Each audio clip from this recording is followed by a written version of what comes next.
Great question, and one the church has tried to keep vague for centuries.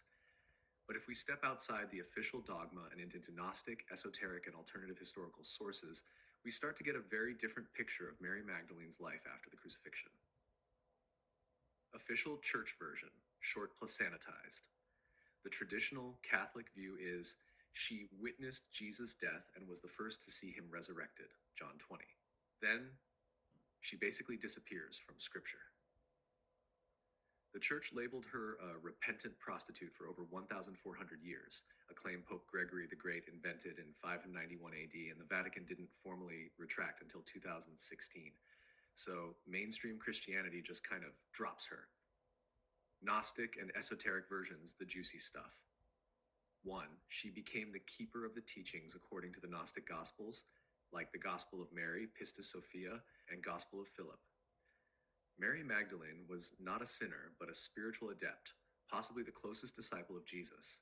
She received deeper teachings from him, especially about the soul's ascent, the pleroma, divine fullness, and how to bypass the archons, false rulers of the material world.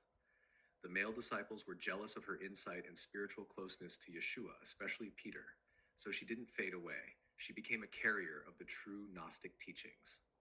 2. Flight to the south of France. One of the most enduring legends, especially in French esoteric tradition, says that after the crucifixion, Mary fled Jerusalem with a few companions, including possibly Martha, Lazarus, and her daughter. She traveled by boat and landed in southern France, Provence. She lived in a cave called La Sainte Baume, teaching in secret, initiating women, and anchoring the divine feminine mysteries in Europe. This is the origin of the Magdalene in France mythos that inspires many today. 3. She carried the bloodline.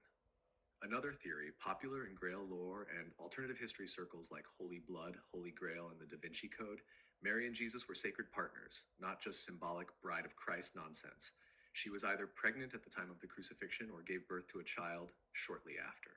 Their descendants, sometimes called the Merovingian bloodline, were protected by secret societies like the Priory of Sion and may still live today.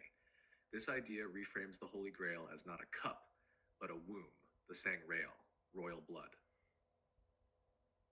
4. She became a hidden priestess teacher.